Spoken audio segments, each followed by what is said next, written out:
First of all, Bill, since you need no introduction, I still am going to introduce you. And I'm going to introduce you as a Stanford dad. Welcome.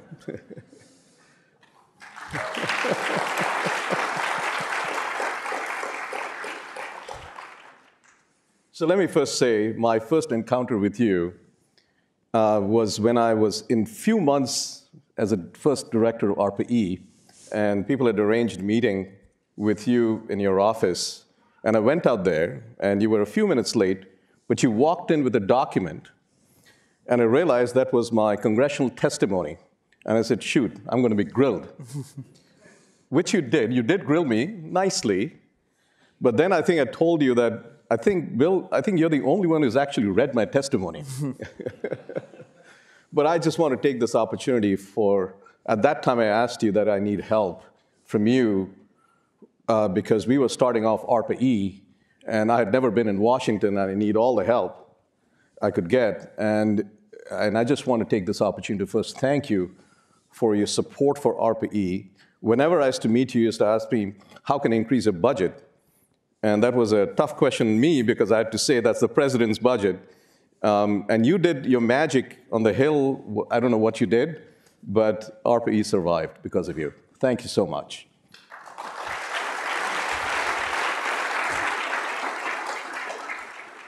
So let me start by saying a few things. You are one of the founding fathers of the computing industry. You democratized computing, and you touched billions of people. And for those people who you could not touch with computing, you and Melinda have touched with your incredible work on global health. And for which, and I'll just put it out there, I know you're not looking for it, I hope you get a Nobel Peace Prize at some point. Thank you. So given all that, you're pretty much with your work, your legacy, you have touched pretty much all of humanity, almost. So how did you get interested in energy? Well, how can you not be interested in energy? I mean, civilization, as Václav Smil, who's the best writer about energy, says actually his latest book, I think it's his 42nd, is titled Energy and Civilization. And I recommend all 42 of them, but this one, if you don't have time to catch up, just read this one. It covers a lot. You know, the intensification of energy use is how we've escaped a sort of subsistence type existence. The Industrial Revolution is about energy, primarily coal at that stage.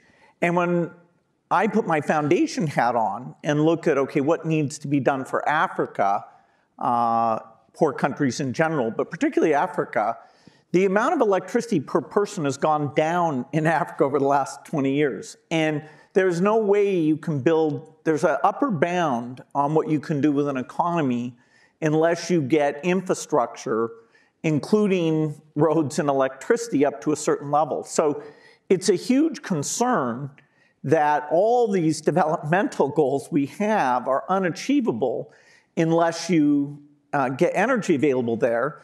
And then you combine that with the fact that the people who are the most going to suffer from the built-in warming that is unavoidable and from the additional warming that is avoidable that we won't avoid, those are subsistence farmers in Africa. You know, they're going from having 1 out of 12 years where their harvest fails, they will get to the point where it's 1 out of 4 years. And that leads to, you know, severe malnutrition, starvation, at a time when the population growth, soil quality, many factors are working against you. So I'm not just a believer in taking the 9% of your income that Americans spend on energy and saying, okay, let's just pay a premium to feel like we're clean people, but rather you've got to solve this problem for China, India, and Africa without making energy super expensive. So that, you know, that constraint makes what's already an almost impossible problem even slightly more difficult. So given your interest in this, when the Paris Agreement was going to be signed in Paris in 2015, you put together with your fellow, high net worth individuals around the world, something called the Breakthrough Energy Coalition. What was your goal? What was the long-term goal in that? Well, my general view, when people come to me and say, hey, the world is going to fall into a state of disaster, this is a huge problem, it's unsolvable, my view is, well, maybe they're underestimating the power of innovation to come along and change and improve things.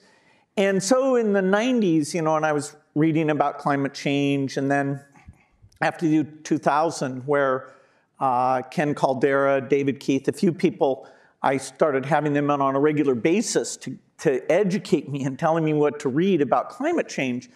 The thing that blew my mind was that people would talk about these downstream taxes and subsidies, but there was no discussion about upstream incentives, no discussion about increasing the energy R&D budget. The US energy R&D budget it was reduced by Reagan. Carter had driven it up and Reagan drove it down, and it stayed down.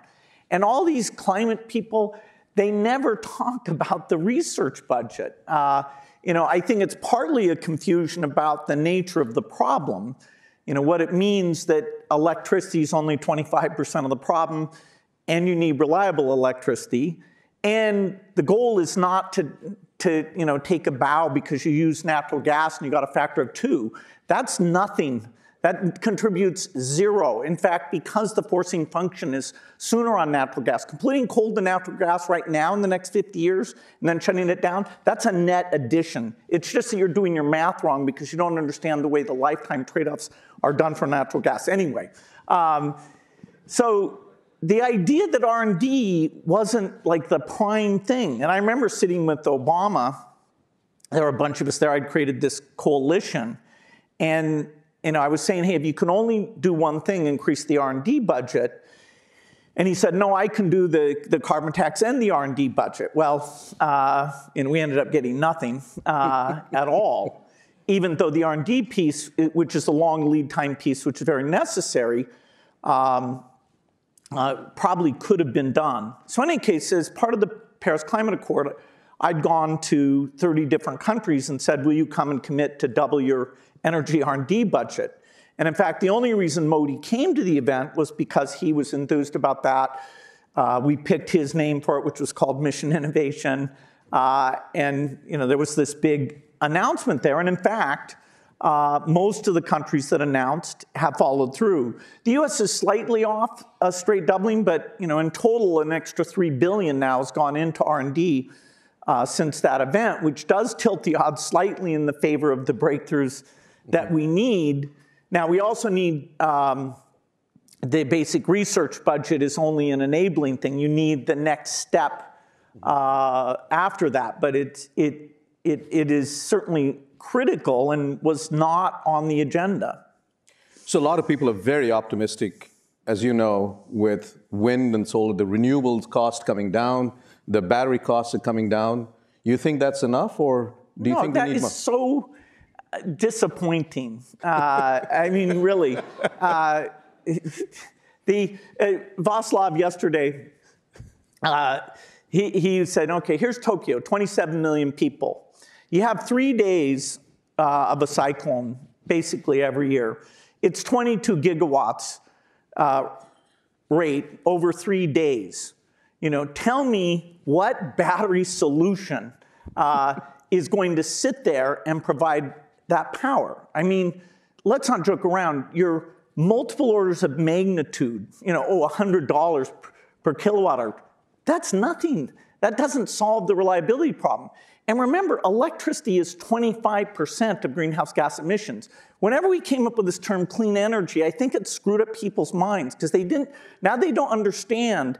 I was at this conference in New York, I won't name it, and they were saying, all these financial guys got on stage and said, oh, we're going to rate companies in terms of their CO2 output. And we're going to say this company puts out a lot of CO2 and financial markets are magical, and all of a sudden the CO2 will stop being emitted. And I was like, okay, how are you going to make steel? Do you guys on Wall Street, do you have something in your desks that makes steel? What? Where's the fertilizer, cement, plastic? Where's it going to come from? Do planes fly through the sky because of some number you put on a spreadsheet? So the madness of this so-called finance is the solution. I just don't get that. There is no substitute for how the industrial economy runs today. And, the paradigmatic country is India. Will India pay a premium price to have materials to build buildings, to get rid of slums? Will they pay a premium price for air conditioning? Basically, the answer is no. The voters there won't, and they probably shouldn't, deny themselves when their greenhouse gas emissions per person is only a 20th of what the US has already emitted. And so, who should go first and get emissions per person down to make up for what's done in the past? Of course, that should be us. So there's not even an argument in justice that says that price premium ways of doing all the things, not just electricity, that happens. So the idea that we have the current tools, and it's just because these utility people are evil people, and if we would just beat on them and put it on our rooftop, that's more of a block than climate denial. The climate is easy to solve group is our biggest problem. So what are the breakthroughs do you think we need in terms of technology?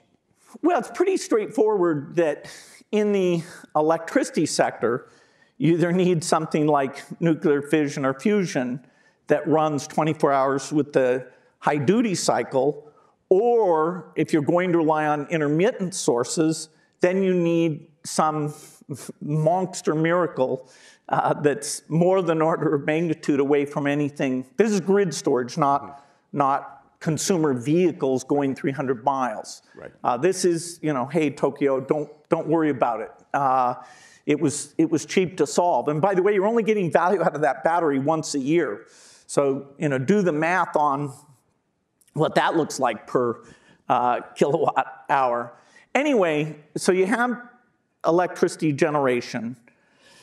You have the industrial economy, so you have to figure out how to make all those things. A lot of the things, if you can make cheap hydrogen, that actually solves several of those things in terms of the chemistry type side of that. But steel and cement are kind of special and require particular solutions. You have transport problems other than cars, which the energy intensity is far more difficult. And the 24% of the emissions are agriculture and meat related emissions. And those are very difficult. There, I fund things like Impossible Foods, Beyond Meat, a variety of companies to try and completely change how products that the acid test is, can you tell it's artificial meat or not? If you can tell, we're in big trouble. So the goal is sometime in the next 5 years to have that product, at least in the ground beef category, be such that you cannot tell the difference. And that's pretty big. I mean, cows, if they were a country, they would be in the top 5 emitters in the world. And that's just cows. And people, believe me, they've tried to feed them different things or put a little torch on their butt or things. It doesn't work. But it's also the deforestation that is caused by grazing and things like that. That's right. But the beef, if you get to a certain GDP per person, actually, you have reforestation. So Massachusetts today is more forested than it's been in the last 60 years. But in general, you do get deforestation. So if you take Indonesia and Brazil, their biggest category of emissions by far is the land use piece. If you take Australia and New Zealand, it's the cows that are there that are the biggest. So you need innovation in a surprising number of sectors of the economy. And unfortunately, the goal is zero. Actually, the way they do the models now, because they're trying to make it look like 1.5 degrees isn't the biggest joke ever. They show these gigantic negative emissions. You know, and I'm the biggest funder of various carbon capture things, liquid, solid, you name it. But the likelihood of that being economic, that is more than 2 orders of magnitude non-economic right at the moment. And as Václav reminds us, it would have to be 10 times the size of the oil industry. That is the amount of stuff that you would have to stick underground. It's just 10 times the entire oil industry. So let's talk about the agricultural side, because I think that's really important. I'm a product of the Green Revolution, which was this short strain of wheat. I would not be here if it was not for that. Do you think, given the tools that we have in biology today, of CRISPR-Cas9 and all the gene editing, do you think there's another green revolution we should have, not just for food, but for carbon as well, and maybe a combination of the two in one shot? Do you think that's possible? Well, yeah, the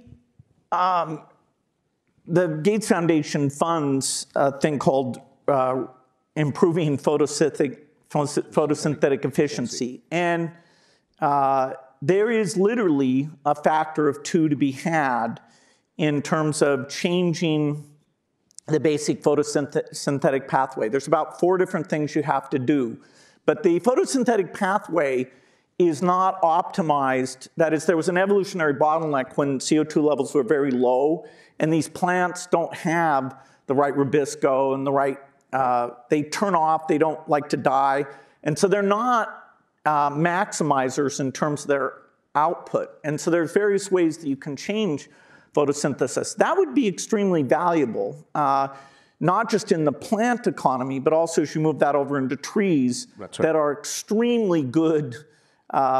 They sequester carbon extremely well. That's a large standing stock of carbon, although it's a one-time gain unless you do some put it down below the ground. Eventually it'll rot and recycle back in. So yes, and I think it's like improving photosynthetic efficiency, not funded. You know, what could be cooler than improving photosynthetic efficiency?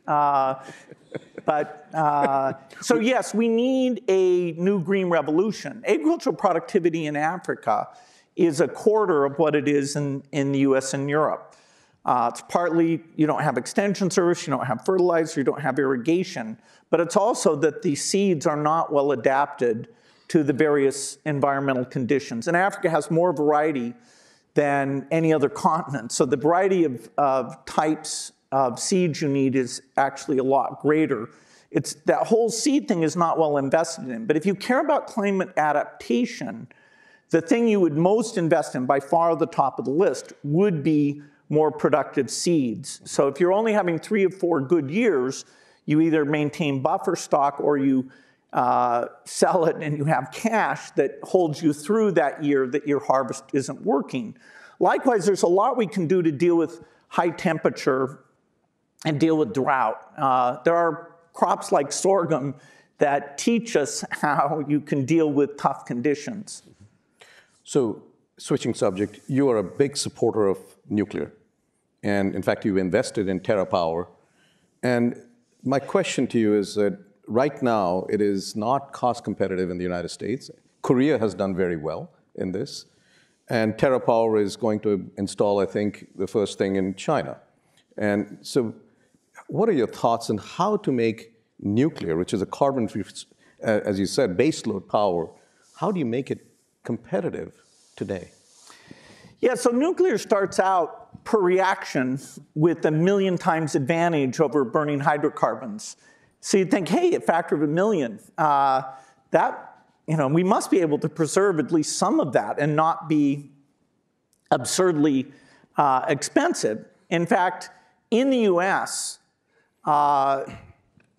nuclear is not even close to being competitive. It's probably a factor of 4 or 5 non-competitive. The key parameters in a nuclear build are how long it takes to build, what your interest rate of your money is, and maybe some uncertainty factor of whether you get stopped or not. And so in China, those numbers are basically 3 to 4 years and 2%. Whereas in the US, they're maybe 8 to 9 years, 15%, and maybe 50% chance you'll get shut down before you get started. So when you're competing with super cheap natural gas, there's no way.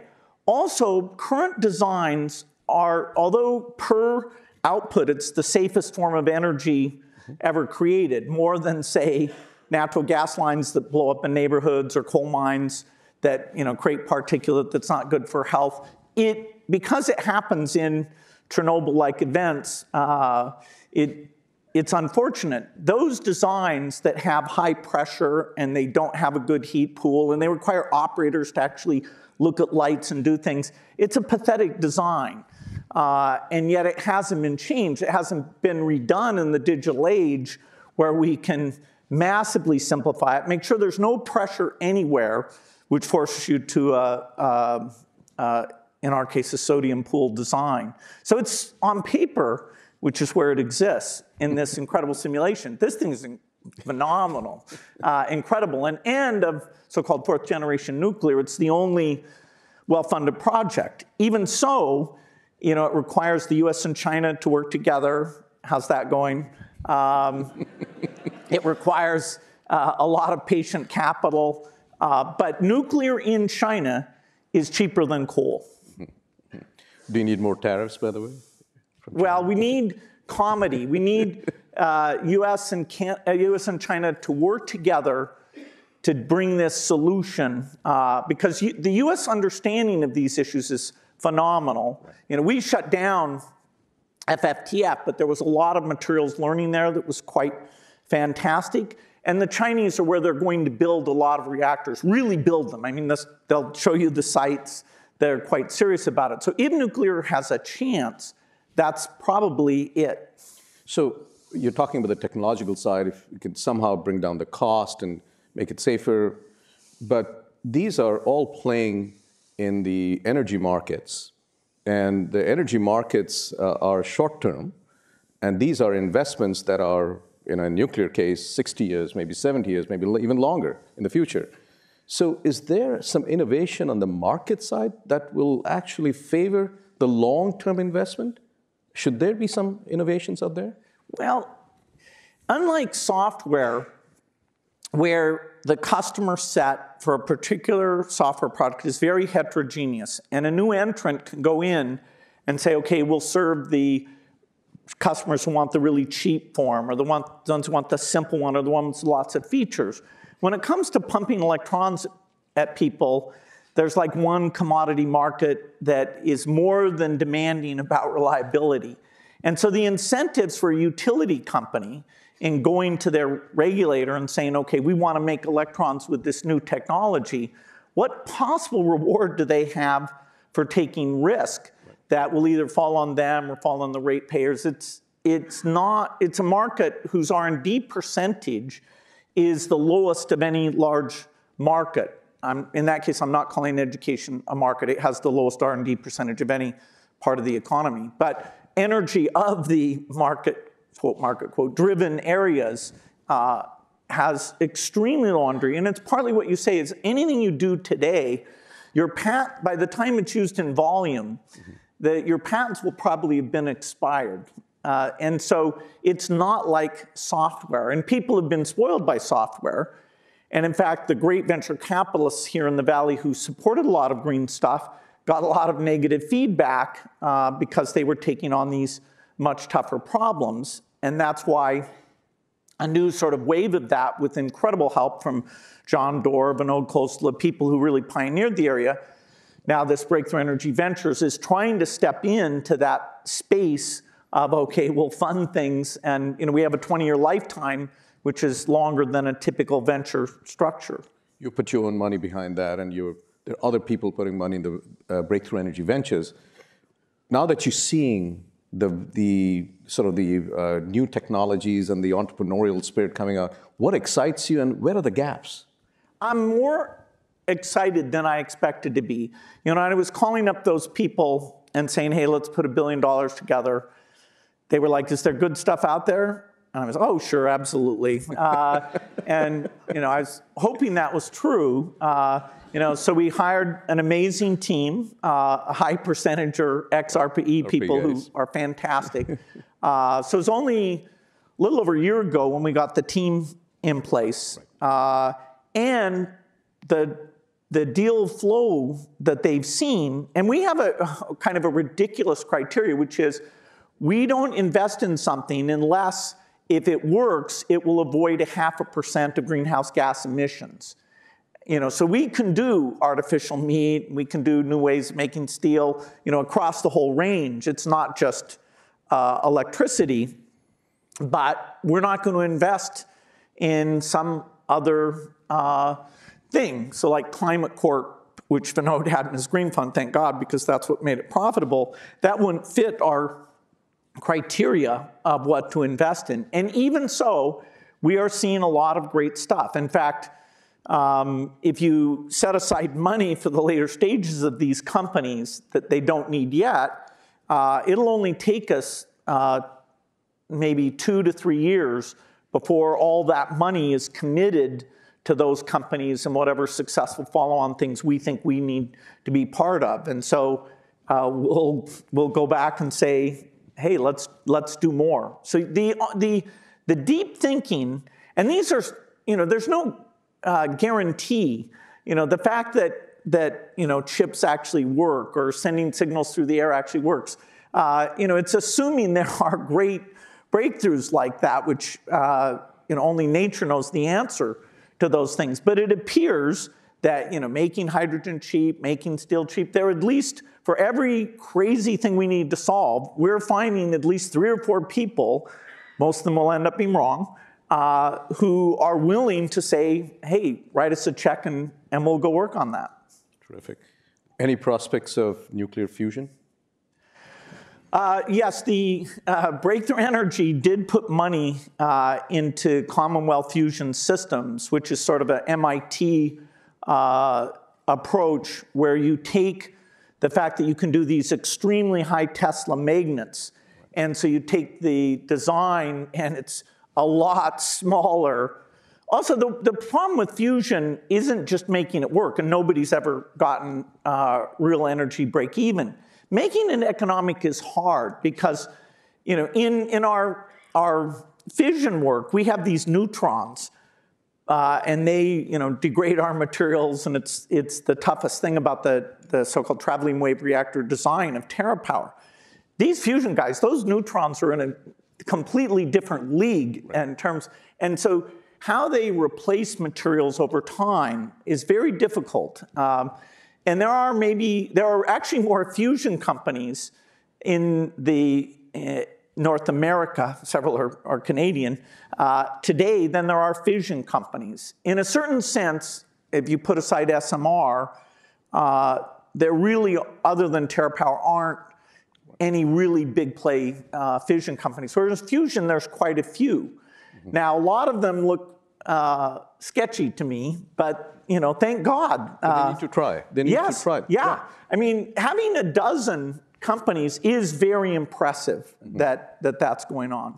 I think we are seeing not only magnetic confinement fusion, but also inertial confinement, and actually combinations of those two that are actually being tried out. Now, some of them will fail, many of them will fail, but hoping that some of them may, or one of them may actually succeed, and that's the breakthrough there. So you have assembled an amazing group of billionaires in this Breakthrough Energy Coalition, and you are now investing in technology, but that platform that you have is obviously more than just technology. What else do you want to accomplish with this group of people that you've assembled worldwide? Well, obviously we want to be a voice to encourage these research budgets to go up and stay up and to be spent properly. We just did a deal with the European Union where they put money in to fund startups, literally European Union money. And it's because they're worried that if they raise the research money, there won't be investors coming to Europe and finding the really good work there. And so it was a sort of quid pro quo. We never could have gotten that mission innovation R&D increase if we hadn't said that there will be a venture fund that will take the best work and carry it forward, ideally all the way into a product. So being a voice of, okay, what are the regulatory barriers to these startup companies? What types of tax credits and approach are very helpful? You know, today it's mostly the learning curve for solar and wind, which, you know, is that really compared to other technologies that have this weird thing of working 24 hours a day? You know, should you really be funding the intermittent stuff with all the money and putting no money in the stuff that works all the time? And so the tax policies, you know, you got to think Japan or Germany and the US for bootstrapping the solar panel industry, which is today largely a Chinese industry. Bill, you got these people from all over the world, and they're very influential. You are a global citizen. Do you think we have a shot at some point at a global carbon price? Well, the globe is a big place. You have 194 countries. You know, I'm involved in eradicating polio, and you know, so I deal with northern Nigeria, Somalia, South Sudan, Afghanistan. You know, I know where in Kandahar we still have polio. So if you say global, that brings up an image to me that, okay, you're not going to get every country in this thing. And it is interesting that of all the tough problems, stopping pandemics, solving climate change, they are cooperation problems. That no one country alone can do that. I'm hopeful that you can get most of the rich countries involved in that. I think it's a very helpful thing to send that price signal.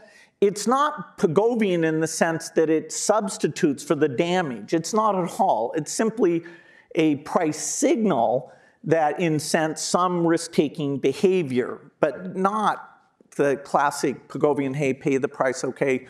That's what the burden to society was. It's not within a factor of 100 of what that is as you project out into the future. Certainly for things like carbon capture and sequestration, because there's not a view that will ever be positive economics. You've got to have that, and that probably is a necessary thing.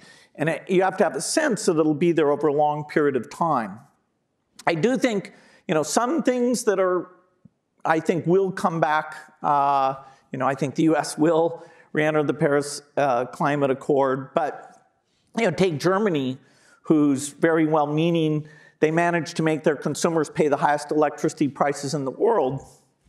Their net carbon reduction is less than 10%.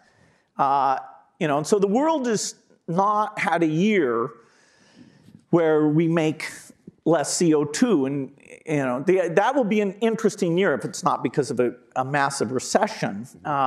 What is that year? But yes, a tax would make sense. But when you map it into India, you know, are you really taxing those poor people who are just getting air conditioning for the first time? You know, wow. I want to meet that politician who figured that out. Well, we started the discussion with some subsistence farmers in Africa and others. And, you know, many of them, as you have seen, are still in the 19th century. So do you think that they should get the infrastructure that we had in the 20th, or is there a possibility of leapfrogging that they did in telephony? And if so, what would be that infrastructure? What would be the system that will, you know, empower them and get them out of poverty with the energy? Yeah, one thing that really is irritating to me is when people think, oh, let's just get Africa to use clean energy. You know, get them. They are a rounding error of emissions. If they need to build hydro dams, let them build those dams. And yes, the reservoir causes methane emissions. It's fairly big numbers. But Africa should not be constrained. They should do whatever it takes to reduce malnutrition and starvation. And so...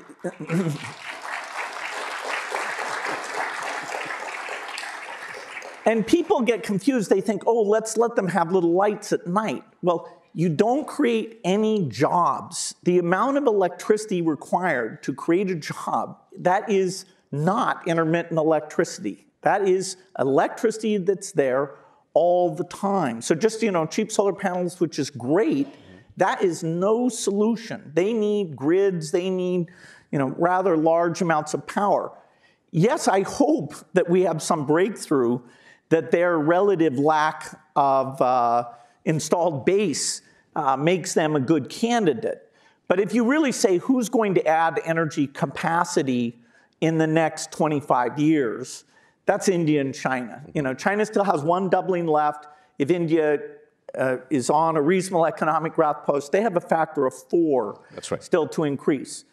Sub-Saharan Africa is the eventual problem, but this problem should first be solved in China and India with examples from the richer countries, and then we can map it onto Africa. So I'm not seeing many things that are like cell phones where they completely obviate the need for a grid, for example. Now, if somebody has that invention, hallelujah. Terrific. On that hallelujah note, thank you so much for being here. And you have a standing room, only out here. Let's thank Bill for being here and sharing his thoughts with us. Right.